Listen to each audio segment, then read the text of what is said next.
তেল আনার জন্য, কারণ ওই তেলের একটু ঘাটতি আসছে ওটার জন্য।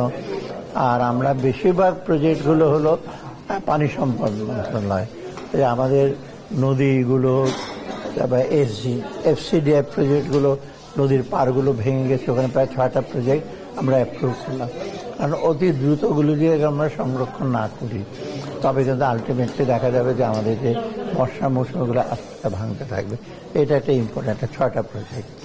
আর বাকিগুলো একটা গুদাম, কতগুলো শস্য গুদাম করার জন্য আমরা বলছি। এই মোটামুটি এই জিনিসগুলো ইম্পোর্টের জন্য, খাদ্যদ্রব্য ইম্পোর্টের জন্য আজকে খুব বেশি এজেন্ডা ছিল না, বেশিরভাগ এইগুলো। আর এলএনজি আনার জন্য, যেটা ইমিডিয়েটলি আমাদের এলএনজি আছে ওটা আনার জন্য এই কটা জিনিস আজকে অ্যাপ্রুভ করা হবে। আমরা যেটা করেছি অধ্যাদেশটা ভালো করে অধ্যাদেশটা পড়ে দেখেন ভালো করে, তাদের স্বার্থ সম্পূর্ণভাবে সংরক্ষিত আছে। পলিসি একটা ডিভিশন হবে, এটা অত্যন্ত ছোট একটা ডিভিশন।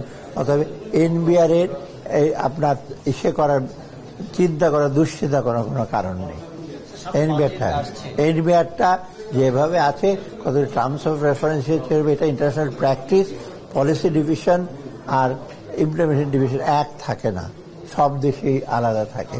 কারণ পলিসি ডিভিশনটা একটু প্রফেশনাল লোক দিয়ে কাজ করতে হয় এবং অর্থনীতি, পরিসংখ্যান, দেশের জিডিপি এইগুলোর সম্বন্ধে ধারণা থাকতে হয়। আর এনবিআর করবে এটা ইমপ্লিমেন্ট। এখন এনবিআর যদি পলিসিও করে, মানে যাদের খালি কাজ হলো কালেক্ট করা, তো এটা একটা কনফ্লিক্ট ইন্টারেস্টও থাকে। আমি পলিসি করলাম, আমি আবার লোকজনটা আদায় করলাম।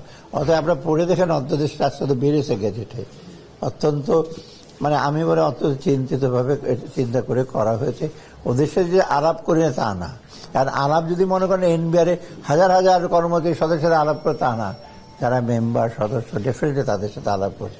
ওদিকে আবার প্রশাসনের লোকের কিছু মন্তব্য আছে, তাদের সাথে আলাপ করা হয়েছে। রাজস্ব আদায় কোনো প্রভাব রাজস্ব আমরা এই পর্যন্ত যেটা অলরেডি কিন্তু রাজস্ব আদায় গতবারের তুলনায় 2% কিন্তু বেশি হয়েছে। খুব হতাশাব্যঞ্জক না, আমি আরো এক্সপেক্ট করছি অ্যাটলিস্ট গতবারের চেয়ে কম তো হবে না, যে বলে 2% গ্রোথ। আর মোটামুটি আমরা বাজেটটাকে তো আমরা একটু বাস্তবায়ন করব, একটু বিরাট একটা গ্যাপ নিয়ে আর করবো না। প্রকল্প এডিপিটা আমরা একটু বাস্তবায়ন করব। আমরা অত্যন্ত বাস্তব প্রজেক্ট, বড় বড় মেগা প্রজেক্ট দিয়ে ধার করে ডেফিসিট দিয়ে এগুলি করব না, এবং ব্যাংক থেকে বড়োইংও করে বিরাট তারপর টাকা ছাপিয়ে আমরা এগুলো বাজেটটা বাস্তবায়ন করব। কিছুটা তো ডেফিসিট থাকবে, সেটা পূরণ করবো। আমি তো নেগোসিয়েট করছি আমরা IMF এর সাথে, ওয়ার্ল্ড ব্যাংকের সাথে প্রজেক্টের ব্যাপারে। সেটা মোটামুটি এখন সাকসেসফুল আমাদের। ছোট বড় বুঝতে পারবেন কদিন পরে করতে।